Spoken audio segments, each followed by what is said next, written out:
Este podcast é produzido pelo Correio Brasiliense. No Conselho Nacional de Justiça, nós fizemos um diagnóstico, entendendo que nas cortes superiores e nos tribunais, no segundo grau, na segunda instância, onde tem os desembargadores, a gente tem muito poucas mulheres. Então, as questões envolvendo, por exemplo, a violência obstétrica, a violência contra a mulher e os depoimentos das mulheres, se eles têm maior validade ou não, elas não são aferidas adequadamente quando elas são conduzidas por homens, porque a gente entende que a sociedade ainda é patriarcal e a concepção ainda dos homens que julgam ainda está muito permeada por essa cultura patriarcal.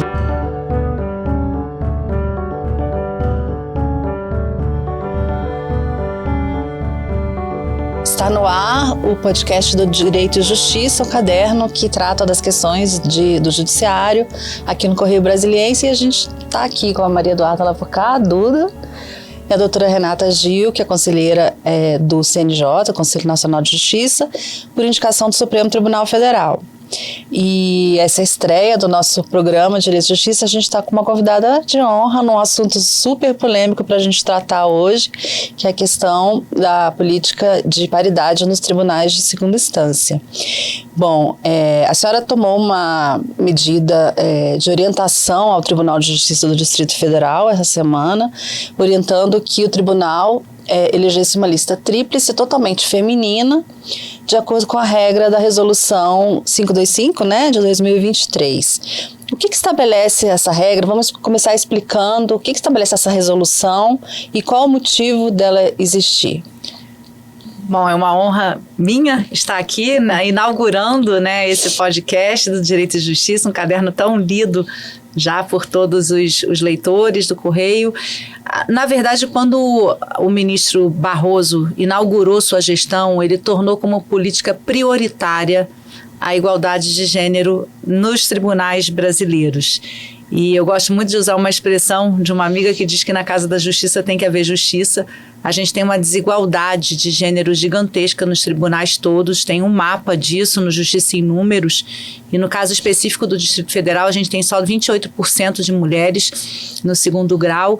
E aí as pessoas podem perguntar assim, por que é importante uma mulher julgando no segundo grau ou ter mulheres julgando em igualdade nas cortes? Por que uma mulher numa liderança no parlamento? Nós nunca tivemos uma presidente da Câmara do sexo feminino, nunca tivemos uma presidente do Senado do sexo feminino. Porque, em verdade, as políticas inclusivas de gênero não são pensadas pelos homens. A gente tem grande resistência que essas políticas sejam, inclusive, discutidas tanto no parlamento como internamente. Então, a adoção, por exemplo, do protocolo com perspectiva de gênero, que é aquele protocolo que em que todos os julgadores do Brasil precisam ter atenção a regras especiais na hora de julgar questões envolvendo mulheres, jamais seria aprovado se fossem só homens deliberando sobre isso, porque os homens não entendem as discriminações que as mulheres sofrem. Um exemplo que eu gosto muito de trazer nas minhas falas é exatamente a questão da menstruação na vida da mulher. Os homens não conseguem nem entender por que a gente traz esse assunto à tona. E no parlamento isso é tão tabu que a gente só conseguiu até hoje um projeto de lei que estabelece um dia nacional da menstruação e a gente não consegue nem trabalhar pobreza menstrual, por que as mulheres se afastam do trabalho ou da escola quando estão nesse período, e é uma coisa que atinge qualquer pessoa que nasce menina. Todas as mulheres que são mulheres menstruam um dia e vão ter as agruras desse período. Então, é importante que a gente tenha mulheres à frente dos julgamentos e mulheres à frente das decisões no parlamento, porque só elas entendem as questões pelas quais elas passam.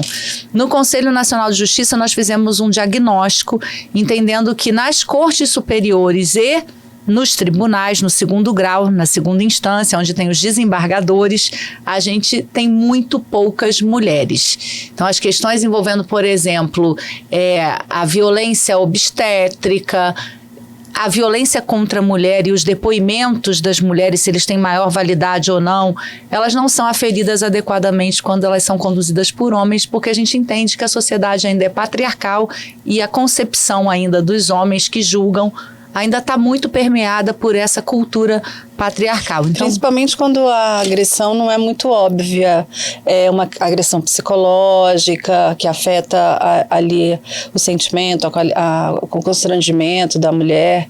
A interpretação masculina é muito distante da realidade, né, doutora?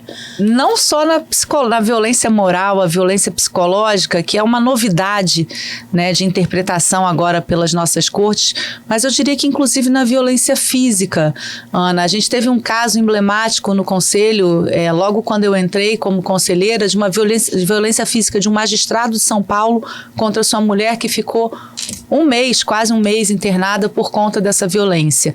A interpretação desse depoimento dessa mulher, aquele crime aconteceu na clandestinidade, aquela situação, né, aconteceu na clandestinidade, porque o crime ainda está sendo apurado na Justiça de São Paulo, entre homem e mulher, entre marido e mulher, e a interpretação daquele ato foi diferente entre conselheiros e conselheiras.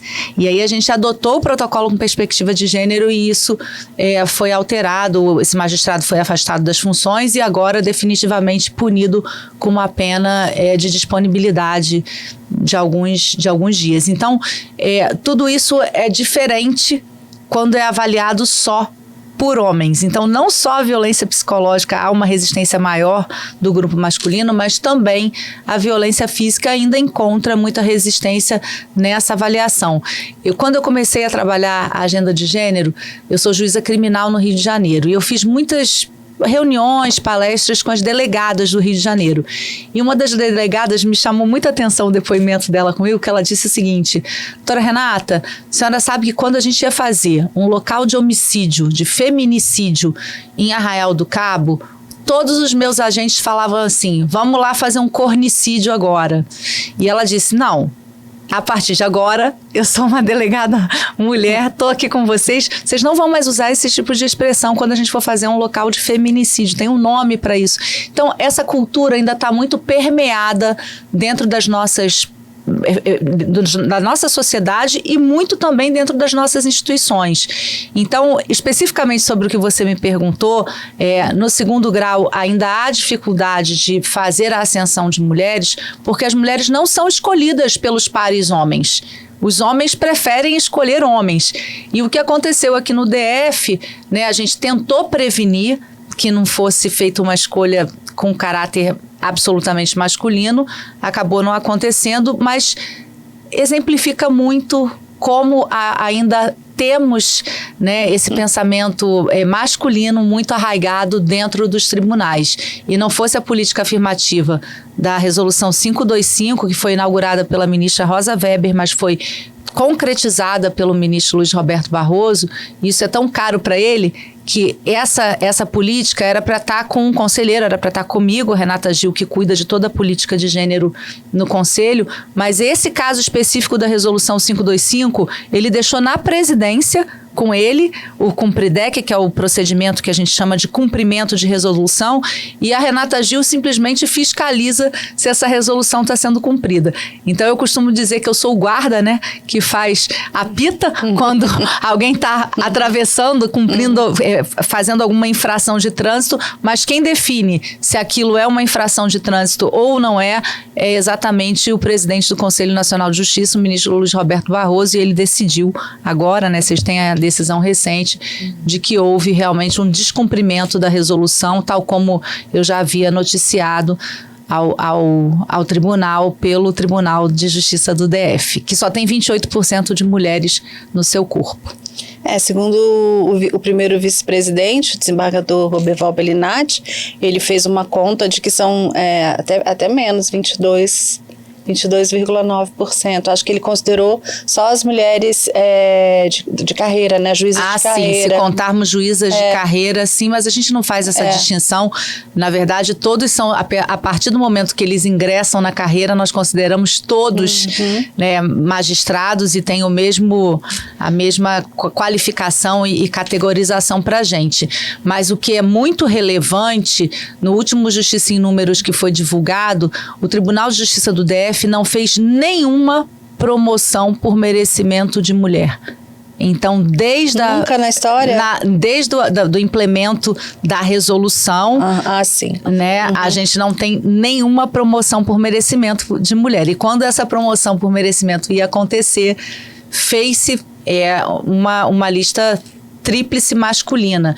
Então, em tese, né, isso vai ser aferido ainda pelo Conselho, nós tivemos em tese 2 violações. Primeiro, a não adoção de uma lista exclusiva de mulheres quando era para ser adotada, e uma lista mista que só tinha homens, o que, por óbvio, o próprio nome diz, se é uma lista mista, no merecimento ela tem que conter pelo menos alguma mulher. Mista, né, para que as pessoas pudessem votar, um homem e uma mulher. Quem quisesse seguir a resolução, né, estaria com uma possibilidade de eleger a E por isso, 3 mulheres integrantes do TJDF não votaram na lista supostamente mista, que só tinha homens, quando se avançou para a votação, se afastou a lista exclusiva de mulheres. Elas se insurgiram, dizendo que essa lista não era uma lista mista e que também essa lista não poderia ser mista, ela tinha que ser uma lista exclusiva de mulheres pela resolução. Qual é o impacto, o poder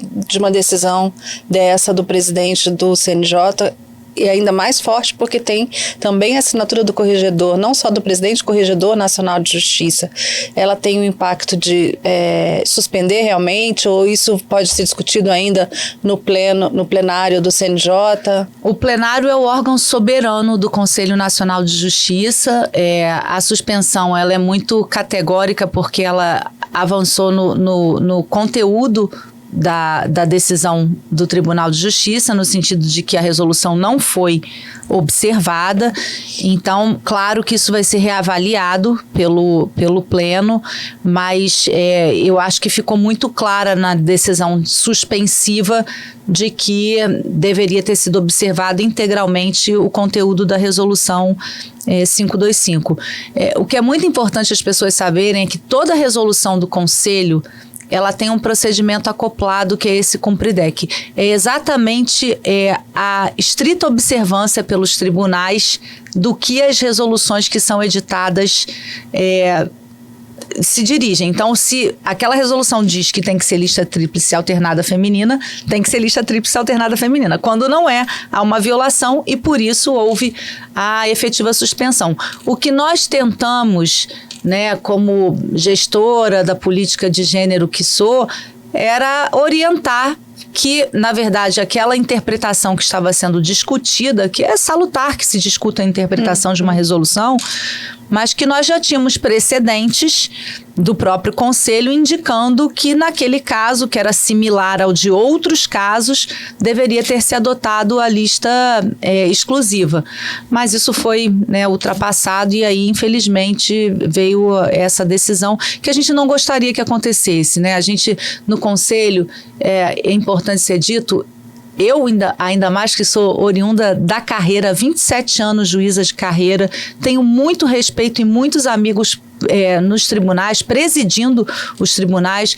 A gente sempre preserva muito a autonomia dos tribunais nas suas decisões, mas essa autonomia não pode ser superior a princípios que são constitucionais, e a igualdade é um princípio constitucional. O que a Resolução 525 faz é espelhar um princípio constitucional que não vem sendo observado com relação à ascensão ao 2º grau de jurisdição. E a gente tem estado atentos também, Ana, Duda, também nas listas da OAB, né, a ministra Carmen Lúcia agora fez uma resolução importante, uma recomendação, na verdade, no TSE, determinando listas também femininas alternadas no TSE. Ela apresentou uma lista só feminina e uma outra lista para votação para os cargos no Tribunal Superior Eleitoral, o que indica, para os juristas, o que indica que essa é uma tendência de todos os órgãos, dos líderes dos órgãos jurisdicionais no Brasil, para que a gente faça valer o princípio constitucional da igualdade. Só para entender, para ficar bem claro, os tribunais não têm autonomia para desrespeitar uma resolução do CNJ? Não. O Conselho Nacional, ele é único no mundo, eu tenho dito isso em todas as minhas falas, e ele consegue, fazer políticas judiciárias de norte a sul do Brasil, mesmo sendo o Brasil um país de dimensões continentais. A gente, claro, procura sempre estar atento às peculiaridades culturais, mas há regras que são regras fundamentais, são regras de cidadania, são regras de dignidade da pessoa humana, são regras de igualdade, de isonomia constitucional, e essas são para todos os tribunais. E as regras do Conselho são cogentes, elas devem ser observadas por todos os tribunais, sejam eles da Justiça do Trabalho, da Justiça Federal ou da Justiça Estadual. E permitir que um tribunal desrespeite uma decisão do presidente do CNJ e do Corregedor Nacional representa o quê? O não cumprimento, vamos considerar que o tribunal mantém essa promoção. Que impacto que isso pode ter para o presidente, para a direção do tribunal? Olha, eu estou encarando tudo isso como uma divergência de interpretação do tribunal, né? Claro que o meu ofício foi só um ofício orientador, ele não tinha nenhuma vinculação, por óbvio, mas agora há uma decisão do presidente do Supremo e uma decisão do Corregedor Nacional de Justiça. Eu tenho convicção de que essa decisão será observada, né, mas caso não seja, outras medidas judiciais podem ser propostas, inclusive junto ao Supremo Tribunal Federal. Eu já tenho ciência de que o grupo de magistradas do DF já entrou também com alguma medida no Conselho Nacional antes dessa decisão. Eu acho que eles não tinham conhecimento da decisão ainda do presidente, mas fato é que eu acredito que agora essa decisão seja cumprida, porque o meu ofício não era uma decisão, era uma orientação, e como eu disse, houve uma divergência de interpretação, o que é saudável, porque juiz é intérprete, né? E mesmo administrativamente eles fizeram alguma interpretação que na nossa concepção era divergente do texto literal da resolução. E a OAB-DF também encaminhou um comunicado ao Tribunal de Justiça hoje, o presidente da OAB, o Paulo Maurício Siqueira, né, conhecido como Poli, pedindo para não dar posse ao juiz que foi promovido enquanto essa questão não estiver dirimida. Então já tem mais uma iniciativa. Eu tive conhecimento desse ofício agora na chegada, né? Eu não fui comunicada oficialmente ainda desse ofício da OAB. Eu recebi muitas ligações e já estou recebendo em meu gabinete ofícios de coletivos. São mais de 40 coletivos de mulheres que estão mobilizados com relação a essa agenda, porque, na verdade, quando se atinge uma, atinge-se todas, né? Então, todas aquelas mulheres que estavam aptas a entrar naquela lista, na verdade, isso reverbera para toda a comunidade jurídica e não só jurídica, para os coletivos de mulheres como um todo. Então, é algo que é muito hoje investigado, é muito observado na sociedade, e não é possível que dentro da justiça a gente não tenha, né, a observância dessa regra, que é uma regra, como eu disse e repito, não é uma regra inventada pelo Conselho, é uma regra constitucional. Doutora, algumas semanas atrás eu fiz uma matéria, né, justamente falando sobre essa resolução, e uma das juízas que eu entrevistei, ela chegou a falar que em um tribunal a primeira desembargadora só foi escolhida após a resolução. E aí eu queria que a senhora falasse um pouco mais sobre o impacto dessa resolução ao redor dos tribunais no país, né? Um pouco das mudanças que a gente já tem observado. Quase 30 mulheres nos tribunais do Brasil foram promovidas só por conta da resolução. Isso significa que nós teríamos pelo menos 30 mulheres a menos nos tribunais do Brasil, porque a política afirmativa foi implementada e ela teve que ser observada. Logo quando a resolução foi aplicada, o maior tribunal do país se viu num entrevero entre seus integrantes. Um grupo entrou com mandado de segurança contra o edital que foi aplicado pelo presidente, que é presidente até hoje, Fernando Torres, desembargador Fernando Torres, e houve a superação com interferência direta do ministro Barroso nisso, houve a superação do entendimento e houve a aplicação da lista no maior tribunal do país, um tribunal que tem mais homens de nome Luiz do que mulheres. Então, eu acho que o Tribunal de São Paulo foi o grande exemplo de tudo isso. A gente teve agora recentemente um caso do Tribunal do Rio Grande do Norte, eu até apresentei um parecer, foi uma consulta em que eles na mesma situação daqui do DF, tinham dúvidas se na lista do merecimento seguinte à lista da antiguidade teria que vir uma lista só de mulheres, uma lista exclusiva. E nós respondemos que sim, que a antiguidade não foi contemplada, porque a antiguidade é um princípio constitucional.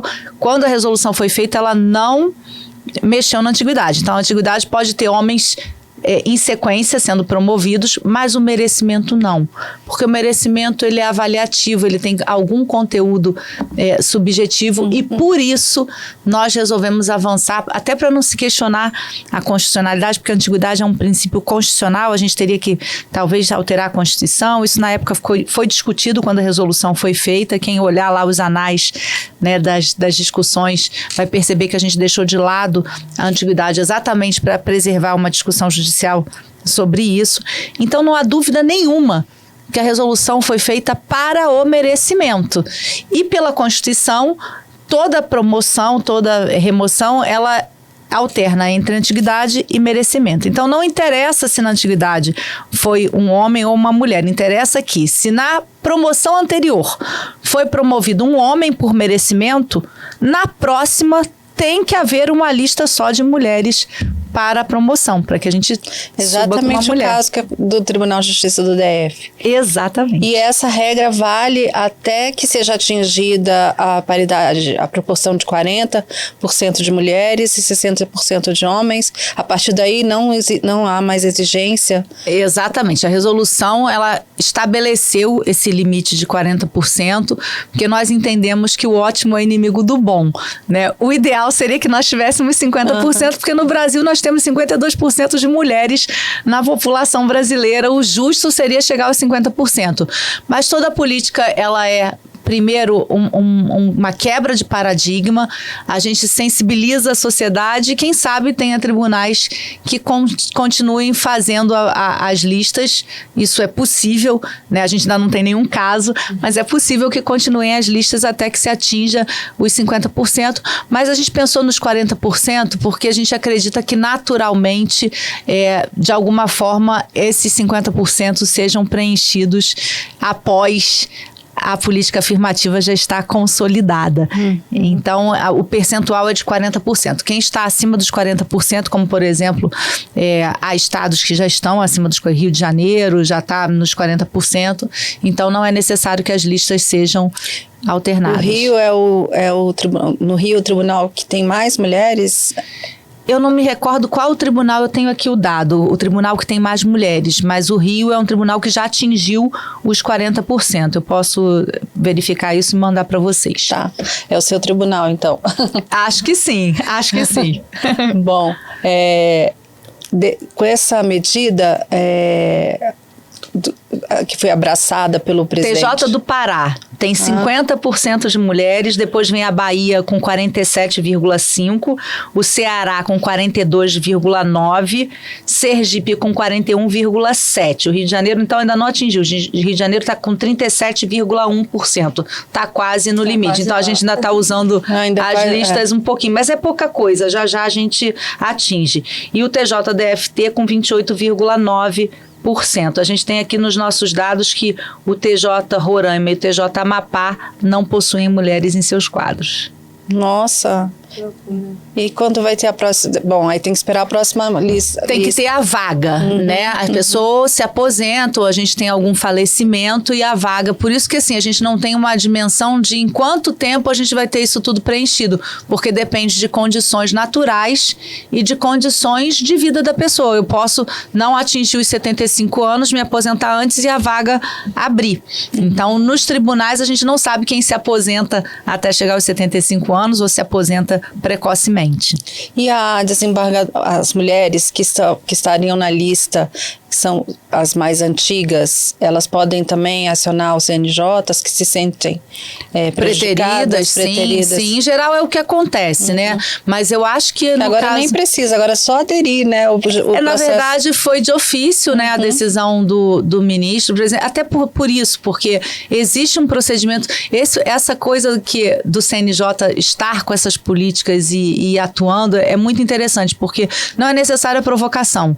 Se existe o Cumpridec, PRODEC e há um descumprimento, imediatamente, tanto assim que eu fiz um ofício, né, um ofício orientador, exatamente porque eu fiscalizo esse CUMPRIDEC, né? Então não é necessário que o Conselho seja provocado, mas eu sei que o Conselho será provocado e acredito que não só pelas mulheres que estejam já aptas a entrar nessa lista exclusiva. Mas isso atingiu, na verdade, toda a base feminina da magistratura do DF, e não só do DF, né? Eu recebi um sem número de ligações, não só de mulheres, de homens também, que são apoiadores das políticas, né, antidiscriminatórias, das políticas de igualdade em todos os sentidos nos tribunais. Isso é tão amplo porque agora, hoje, eu fiz o primeiro seminário LGBTQIA+, do Conselho Nacional de Justiça. A gente nunca tinha feito um fórum e nunca tinha feito uma reunião tão grande, são mais de 300 inscritos, e ao final da reunião houve uma quebra de protocolo por uma ex-conselheira que fez um desagravo, né, em verdade, a essa atuação toda do Conselho com relação ao TJDFT, e fomos aplaudidos todos por conta disso. Então, é um movimento de igualdade e de inclusão que não é só com relação ao gênero, é com relação a todas as minorias, é com relação mesmo ao processo de integração de todos e todas no Poder Judiciário.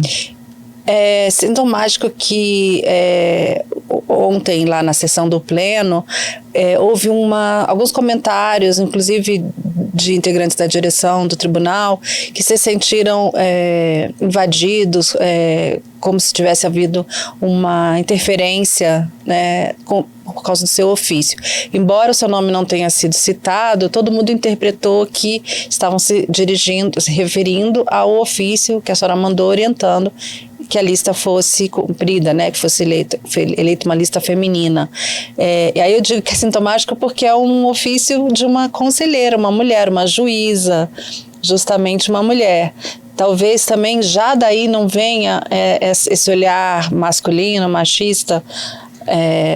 Se eu puder acrescentar, claro, também, né, a questão da nota que soltaram hoje também, falando sobre que não estavam descumprindo uma decisão, e sim uma recomendação. De uma conselheira. Eu, na verdade, Ana e Duda, eu sempre defendo a institucionalidade, sabe? Eu tenho muito respeito às cortes, eu tenho muito respeito aos integrantes de todas elas. Eu quero crer que isso não tenha sido também um ato misógino contra a conselheira Renata Gil, porque isso atentaria contra as outras conselheiras também, né? Mas eu acredito que isso tudo restou superado pela decisão do ministro Campbell e do ministro Barroso, e acredito que tenha sido realmente uma divergência de interpretação, mas eu quero dizer que eu não vou me omitir em momento algum, todas as vezes que eu puder ajudar que a política seja implementada. A intenção do meu ofício, eu não tinha dimensão de que isso geraria, né? Eu não assisti a sessão, mas recebi muitas mensagens em tempo real, quando a sessão estava acontecendo. Eu estava em reuniões no Conselho Nacional, e realmente o que me passaram, né, é que as falas não foram elegantes, elas inclusive foram desrespeitosas com relação ao próprio Conselho. Então eu vou encarar isso como algo direcionado ao Conselho e não à conselheira Renata, até porque eu estou ali, quando eu estou atuando nessa agenda, eu estou como qualquer outro conselheiro atuando nas agendas que eles atuam, né? Um na litigância predatória, outro com um grupo de portadores de deficiência. Eu encarei como algo contra o Conselho e não contra a Renata Gil. E o que é importante é que a institucionalidade seja preservada, que o Conselho tenha as suas decisões todas preservadas. O que eu quis com o ofício do fundo do meu coração era preservar o próprio tribunal de uma decisão que pudesse ser anulada, o que efetivamente aconteceu. E uma posse de um desembargador questionada deixa a situação sub júdice, né? Como é que serão as decisões dele, caso ele assuma? já que tem uma contestação? É muito complicado começar uma promoção dessa forma. Eu acredito, vamos ver, eu não conheço casos de decisões do Conselho que tenham sido descumpridas. Até agora, pelo menos durante toda a minha gestão como conselheira, eu não assisti. Aliás, eu não me recordo. Eu digo que eu sou uma conselheira diferente do Conselho, porque eu já fui jurisdicionada lá. Já tive um procedimento quando eu era magistrada do interior e fui me remover para uma vara me promover para uma vara da capital. Eu tive um procedimento e tive que responder esse procedimento no Conselho, e graças a Deus a minha vara foi preservada e eu sou titular até hoje da 40ª Vara Criminal. O Conselho decidiu isso, que a minha promoção era uma promoção correta, era uma disputa sobre se aquela vara deveria ter sido entregue para promoção ou remoção, uma disputa administrativa que acabou me atingindo indiretamente, mas me atingindo. Depois eu fui presidente da associação e era defensora dos juízes, e ao púlpito lá no Conselho defender os juízes, e hoje eu estou sentada na cadeira de conselheira, então eu acho que eu já passei por todas as atuações no Conselho Nacional, mas eu acredito muito na força das decisões do Conselho, e nesses anos todos, e sob todas essas formas de atuação que eu já tive, eu nunca vi uma decisão do Conselho ser desrespeitada. Eu não acredito que seja, eu acho que superaremos isso com as decisões de hoje, quem sabe um novo edital seja feito com a lista, né, como deve ser. Eu acredito muito nesse novo momento. E a sua própria experiência, né? A sua experiência como magistrada, como juíza no Rio de Janeiro, passou por alguma situação que sentiu ali uma misoginia ou um preconceito por ser uma juíza, ou isso é coisa já superada no seu entendimento? Não, isso não é superado. Eu passei eu sou juíza, como eu disse, há 27 anos. Durante os meus 27 anos, seja como juíza lá na vara, no interior, juíza titular de uma vara criminal na capital, seja como líder associativa no Rio de Janeiro, líder associativa nacional e como conselheira, eu já passei por várias situações de preconceito. O que acontece comigo é que eu sou uma mulher forte, eu não sofro o preconceito, mas ele é a mim dirigido em várias situações. E o que eu faço é responder com o peso da minha intelectualidade, com o peso da minha caneta, né? Porque eu sou uma juíza concursada, eu fui indicada e sabatinada para estar nessa vaga, né? Uma das menções que eu soube que aconteceram ontem era que alguém era colocado no conselho e essa pessoa não pode decidir por um tribunal. É importante lembrar que a minha cadeira, eu fui votada, né, por 11 ministros do STF, por unanimidade, fui sabatinada no Senado Federal, porque é um procedimento que está na Constituição, e tive a maior votação histórica que um magistrado já teve no Senado Federal.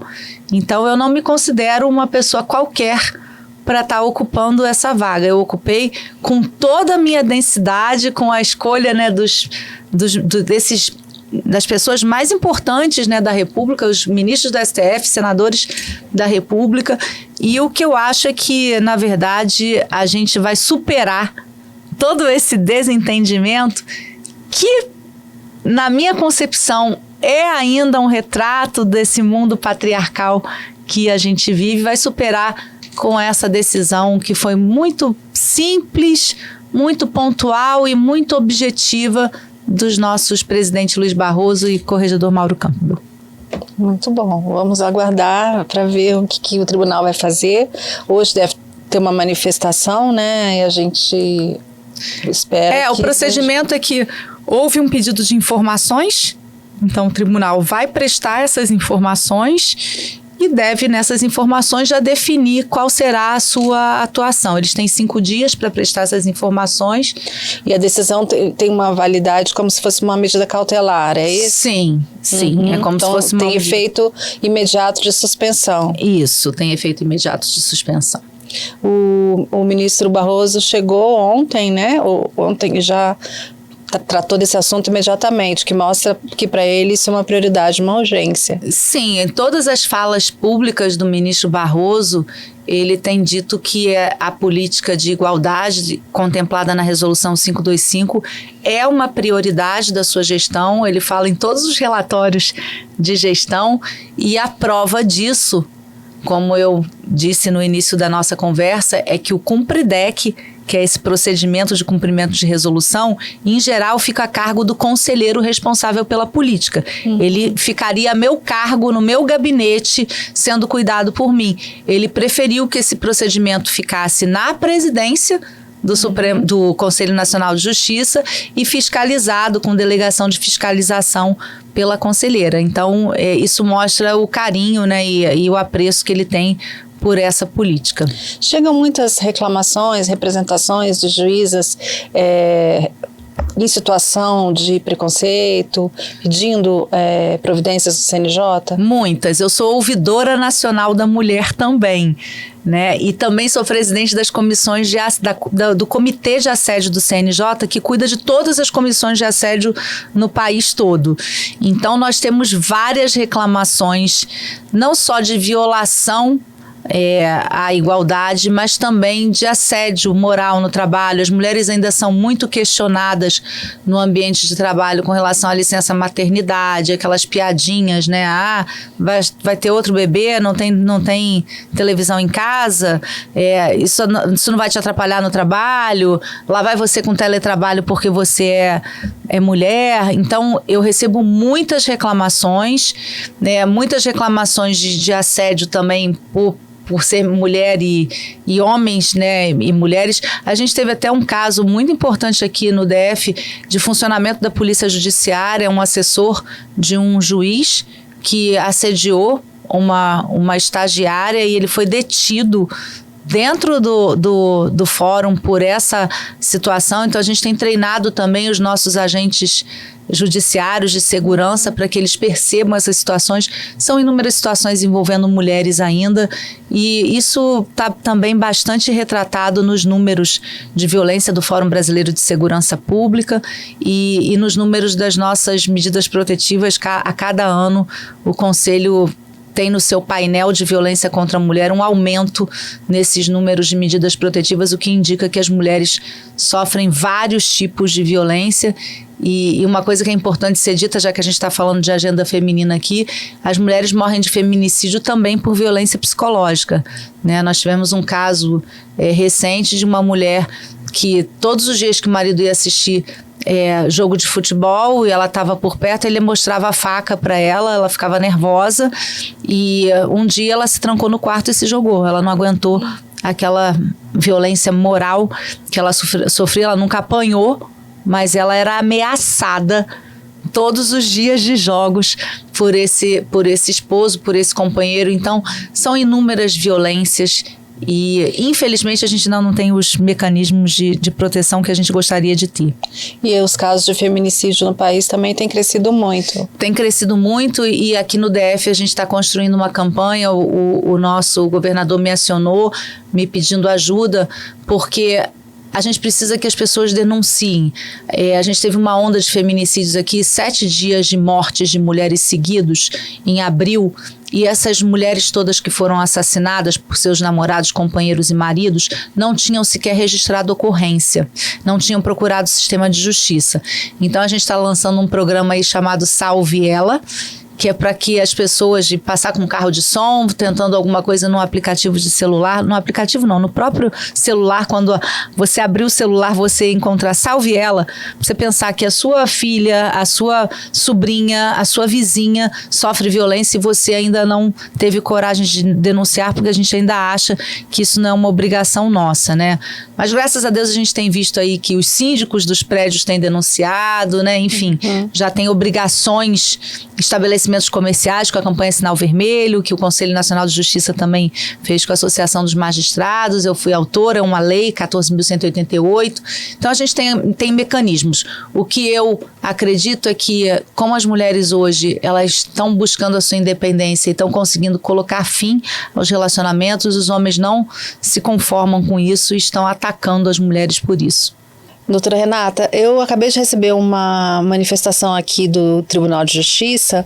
A assessoria de imprensa me informou que a decisão do tribunal é que vai acatar a decisão do ministro Barroso e do ministro Mauro Campbell. Como a senhora enxerga essa manifestação deles? Eu enxergo que é reverente, responsável, né? Como eu já imaginava, eu tinha já imaginado que eles cumpririam, porque a gente nunca teve um caso de descumprimento de uma decisão.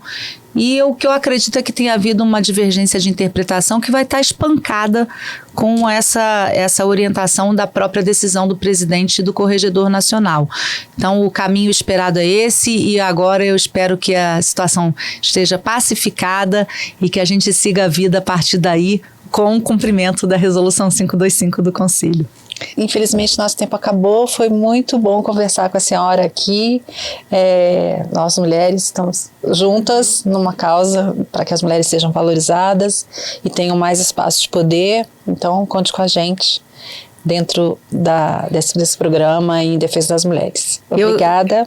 Eu que agradeço as duas, né, pelas perguntas, pelo programa, por abrir esse espaço no Direito e Justiça para uma agenda feminina. Eu sei que isso não é fácil, e dizer que eu não vou parar. Seguirei firme e forte no meu propósito, o propósito que o ministro Luiz Roberto me entregou e que eu tenho muita responsabilidade em concretizar. Tá bom, meus parabéns. Obrigada. Obrigada. Tchau, gente. Até a próxima.